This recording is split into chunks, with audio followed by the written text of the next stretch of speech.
Hi, and welcome back to my channel. My name is Aelxbomb, and today I am going to do something a little bit exciting, a little bit creative, a little bit different. You see, I have been seeing all over the internet, both short form and long form content places, EDC, everyday carry. This is where somebody goes over the things that they carry on themselves every day, whether in their bags, whether in their pockets, whether in their wallet. They go over the things that are essential to every single day of their life. Well, I thought to myself, I can do something like that. I can do a little something like that because I play D&D IRL, and I have been playing D&D IRL for about 4 or 5 years now. So I am going to go through my EDC as a dungeon master. This is the stuff that I carried to every single session of every single game of D&D that I played in real life over the past 4 years. I think it's going to be a lot of fun, and you might find something that you actually want. So stick around and check it out. First and foremost, we need to talk about the bag, the thing that I carry all of my stuff in. And let me tell you, this bag is very interesting. It's also very old. See, when I was a freshman in high school, I went on a choir trip to New York City. And whenever I went on this choir trip to New York City, I packed all of my belongings into a backpack because I think backpacks are the best form of travel. Well, my backpack was lost. My backpack was missing. My backpack had gone poof. And the airport could not find my bag and did not find my bag until the very last day that we were in New York. And when they found my bag and they called me, I said, "What took you so long?" And they said, "Your bag is a black backpack. It looks like every other backpack on the face of the planet. The only way that we could identify that your backpack is your backpack is by going through each individual ID tag," because I had an ID tag on my backpack, "and making sure that it is your bag," which took us days. So I got home from New York, and the first thing that I did was set out to buy a unique backpack, a backpack like no other backpack, a backpack that is big, spacious, protected, but also a backpack that could not be missed or misunderstood as any other backpack. And you might have heard what my backpack looked like if you read the worst DMing experience of my life story or listened to that. But this is my backpack. This is my DM bag. And honestly, walking into a game store with a iridescent, rainbow, sparkly backpack is maybe one of the greatest flexes that I can ever experience in my life. This is my backpack and has been my backpack since I was in high school. And let me tell you, no one has ever misplaced this backpack. No one has ever confused this backpack with their backpack, and this backpack has gone through so many, at least 20 airports, or through the airport at least 20 times, and has never been lost. This is my backpack that I use to go to D&D for the last 4 years. It is spacious, it is nice and big, and it is obnoxious. And I love this backpack. And when I move to Massachusetts, this is the backpack that I will be taking with me. And when I go to the game stores in Massachusetts and assert myself in the space of Massachusetts game stores, this will absolutely be coming with me. Now that we've established that I literally have the best backpack on the face of the planet, and I can never find a backpack as good as that backpack, what goes in the backpack? Well, the first thing is my laptop, my sticker-bombed laptop. Actually, my player made that sticker. So yeah, this is my laptop. It is essential at this point for me to DM with a laptop because my notes and my encounter creator and my music is all on the internet. So anywhere that I go, I must have internet and I must have my laptop with me. I do have like a gaming computer as well, but the gaming computer is obviously stationary. My mom gifted me this laptop whenever I was going to write my first book, whenever I went to write my first book, as a way to write outside of the 4 little walls that I was stuck in all of the time. And I really greatly appreciate it from her because it has really given me access to more than I could ever ask for. You know, now not only do I have access to like the monster manual, but I also have access to like every single monster that has ever been produced ever and put on the internet because I have access to the internet. So if I need a very specific monster at a very specific time, I can just look up homebrew for that monster and modify it and whatever. Also, I will say that my music is through this thing called bardly.io. I have been using bardly.io oh god, since like 2017 or something like that. I was in the beta program on bardly.io, and I actually worked with them for a little while before I got way too busy to take on any more work. But I actually worked with them for a little while on producing bardly.io. It is a fantastic program. It is $5 a month, but honestly, for all of the perks that you get, I don't mind it whatsoever. The other thing that I want to say is that the encounter maker that I use is D&D Beyond. I used to use a Kobold Fight Club, but Kobold Fight Club had some DMCA takedown happen to it, and now it is only the OGL open game license monsters. So I do use the D&D Beyond encounter calculator. Oh, and I want to say that for my notes, I use an app called Millinote because it is basically like a open desktop of notes and pictures and links, and it's very ADHD friendly. So that is what I use, and I use all that stuff on my laptop. So the first thing that always comes with me is my laptop. The next thing on my everyday carry list for D&D is actually books. There are 3 books that I carry to every single session, and they each serve a specific purpose, and there's a specific reason why. The first one is, of course, the Dungeon Master's Guide, and the Dungeon Master's Guide is twofold. It is because I look up rulings in this book and try to make sure that I stay rules as written as much as possible. I will use sage advice if I absolutely have to, but I try to make sure that I stay as close to rules as written as I possibly can. So the Dungeon Master's Guide is very, very important. The other reason why I have the Dungeon Master's Guide is because I have a tendency, a nuanced perspective on magic items, where I like to let my players pick their magic items. I think it is a lot more fun for players to be able to hand select magic items over here, you get what you get and you don't throw a fit. I think if you're going to reward them, you might as well reward them the whole way. And so I give them a rarity, and they get to go into Dungeon Master's Guide and pick out their magic items. So that's the reason why I have the Dungeon Master's Guide. Now, the rest of the books are third-party content because I do absolutely support third-party content. Duh, I write third-party content. But the next book is Strongholds and Followers. And the main reason why I have Strongholds and Followers in my everyday carry is because I love Strongholds. I love Strongholds. I love Strongholds. I love Strongholds. I think that they are a fantastic addition to the game. And I think the way that MCDM does them is very, very well done. So I give my players Strongholds. So I need to have the Strongholds and Followers book with me at all times to be able to understand the rulings of Strongholds, and also to make sure my players understand Strongholds because they're the ones with the Strongholds. But yeah, this is an everyday carry for me, for sure. And then I think it should be super obvious, but the third everyday carry that is also third-party content is my own book, Alex's Bombastic Oddities. And the main reason why I carry this around with me at all times is because my gods are completely fleshed out in this book. And sometimes I get really confused and forget who gets what and what their names are and everything. So I make sure that I carry this book everywhere that I go, so that every game that I play, so that I have access to my gods, and I also have access to different NPCs and stuff like that. Also, I do consider this an everyday carry because there are subclasses in this book that I absolutely 1000% adore to the bottom of my heart. Every single one of the subclasses is phenomenal. Max did a phenomenal job with my direction, and I just want someone to play these subclasses so bad, really, really bad. So I always carry around Alex's Bombastic Oddities to make sure that people know that the gods are amazing and the subclasses are phenomenal.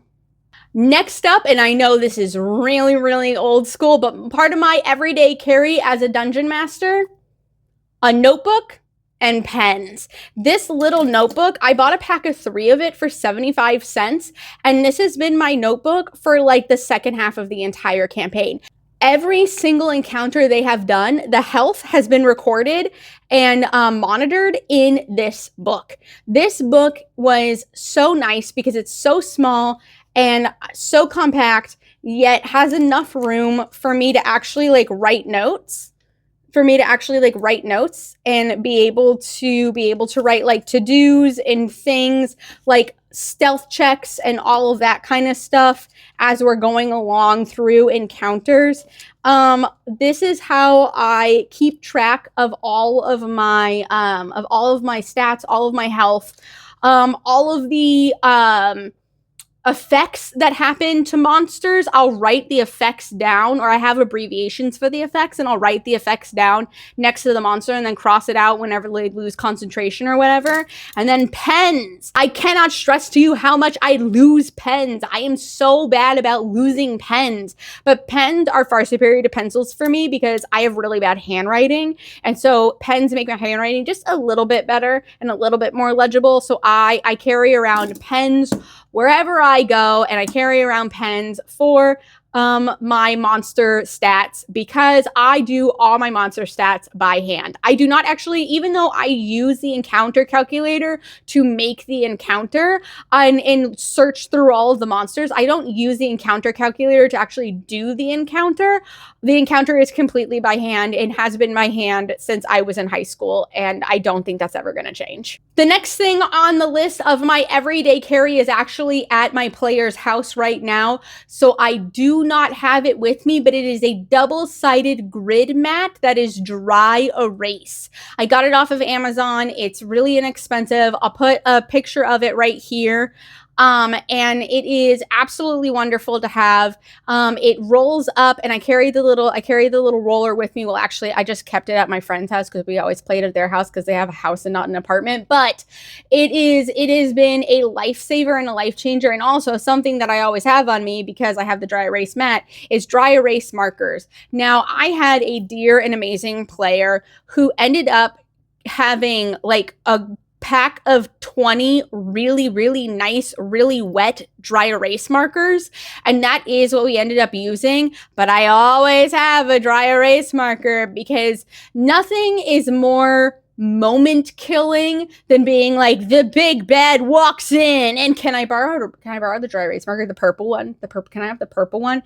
That one. No, not the light purple, the dark purple. Can I just have the purple one? Okay, thank you. The big bag. It just sucks to be like that. So sometimes I'll hide the dry erase markers in my bag, or I'll keep dry erase markers in my bag just in case I need to have a big epic moment, and I'll just pull a dry erase marker out of my bag and draw it, and everyone's like and it just keeps the momentum going. So yeah, I always have dry erase markers, and I always have my mat with me. The next thing that is in my everyday carry, that is honestly in everyone's everyday carry whenever it comes to D&D, whether it is online or in person, to be completely honest, dice. I love dice. I'm not a dice hoarder. This is all of my dice. This is all of my dice. I'm not a dice hoarder. I have just collected dice over the years that have sentimental value to me, like players giving me dice or my first Dungeon Master dice. I still have my first dice from whenever I was in high school. It's a classic red set, and I will never throw it away, even though all the rest of my dice are blue and green.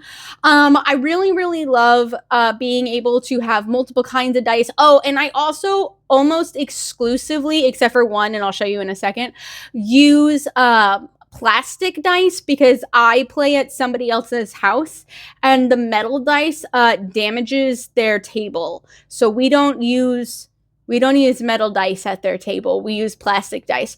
Also, I like to have a large variety of dice that have somewhat of a matching theme, so that's why I have all the greens and blues. Mostly because whenever I am playing a horde of monsters, I want the horde of monsters to all match, but I want them to be different so I can be like, okay, this dice is this monster, this die is this monster, this die is this monster, this. So that's what I do. I take all of the different colored dice and all the different versions of dice, and I assign the dice to the monster, and then that is the die for that monster for the rest of the session or for the rest of the encounter. So that's kind of how I do it. But yeah, I have lots of dice. This is my main dice. This is my overflow dice, and I love this dice bag so much.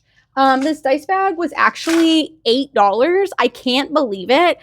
Basically, I was at Kent Nerd Day party thing. It's a block party for nerds that happens in Kent, Washington. And there was a table and a tent there that had no markings, no advertisements on it. And it was just some lady with a bunch of crocheted goods. And I swear to God, there was a 2-foot long, 1 foot tall crocheted drider, like a blue Spider Woman drider. It was amazing. It was beautiful. My friend ended up getting the Displacer Beast. And if I wasn't moving, I would have gotten the drider. Actually, I really regret not getting the drider. But she was selling everything at crazy low prices because she doesn't do this as a business. She does this as a hobby. So basically, she was friends with the owner of the Kent Nerd Block Party, and they asked her to sell her stuff there. So what she does is she makes stuff throughout the year, like nerdy stuff, because there was stuff from like the Wheel of Time and Dune and Pokemon and Magic the Gathering. Like it wasn't just D&D stuff. It was like a whole nerdum of stuff. And so what she does is she makes this stuff throughout the year, and then she comes to the Kent Block Party and just sells it. And she sells it at ridiculous prices. And I kept telling her, like, you need to raise your prices. But this woman had no confidence in herself and was like, no, I get the yarn at a discount and it's okay. And it's really not that big of a deal. Like, I'm not here to make money. I'm just here for people to enjoy my craft. And I was like, well, I'm buying this for $8. It's amazing. This is absolutely, again, I would have bought the drider because the drider was only like $50. I would have bought the drider if it wasn't for the fact that I'm moving and I don't know how I would ship it. I don't know how I would put it in a box. So that is this dice bag, which I will cherish forever. And this will definitely be a dice bag for the ages. But yeah, that's my little dice bag story. I did mention that I didn't really use metal dice. There is one metal die that I do use, and it is this D20. This D20 is very, very special to me because my players actually gave it to me for Christmas. They gave everybody dice bag, like randomized dice bags, mystery dice bags, and this is the D20 that I got out of the mystery dice bag. And honestly, it means a lot to me, and it's super, super special to me. So I do bring around this D20, and if I need to make a statement, I will use this D20. And I will often roll this D20 in public. So if my friends see me grab this D20, they know that I'm going to roll it publicly so that everybody can be in on it, you know? The second to last item that I have in an everyday carry is props.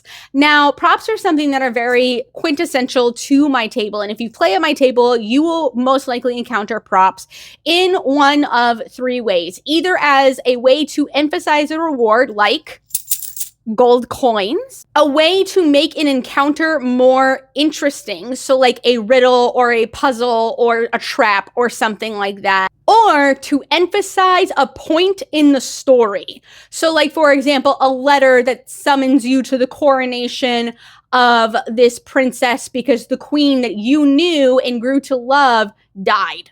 And if you play at my table, you will definitely encounter them at some point. So I constantly keep gold coins on me or something like that to have props at all times. And the final thing that actually became part of my everyday carry really towards the end of me playing IRL with this campaign. The campaign ended because I'm moving. And towards the end, I ended up picking up a habit that actually really, really assists me in dungeon mastering. And that is clicky keychains. Clicky keychains are little switches that you use to make keyboards happen, but you put them in a keychain instead and sometimes put lights on them in order for people to use them as like a fidget toy kind of a thing. And honestly, this came in clutch whenever it came to the boss battle, because I was literally sitting there like doing this the entire time I was doing the boss battle because I was thinking so hard, and it allowed my hands to do something else so that I wouldn't get distracted by what my players were doing. Honestly, I'm not a big fan of fidget toys, but the clicky keychains are really, really nice. That is really my fidget toy, and being able to incorporate that kind of stuff into my dungeon mastering honestly made my encounters better and made me have more fun and be more concentrated and more thorough in my encounters. So that is everything in my EDC for D&D, my everyday carry as a dungeon master. Let me know what you think. Let me know if you still use paper and pen, or if you've gone completely digital. I know a lot of people, all they need is their laptop and they're totally fine. And I'm like, I cannot be that person. I have no idea how you do that. So let me know what you think. That is going to do it for this video. Thank you so much for being here. I really, really like doing videos like this that are a little more fun and lighthearted. So let me know if you enjoy that. Also, I would really, really appreciate it if you subscribe. I am on my way to 1K, and I really, really think that we can hit 1K by 2027, and I really want to try. So if you could just do me a huge favor and like and subscribe, it would mean the world to me. All right, that's going to do it for me. As always, you are always welcome at my table, and I will see you next week with something super duper fun.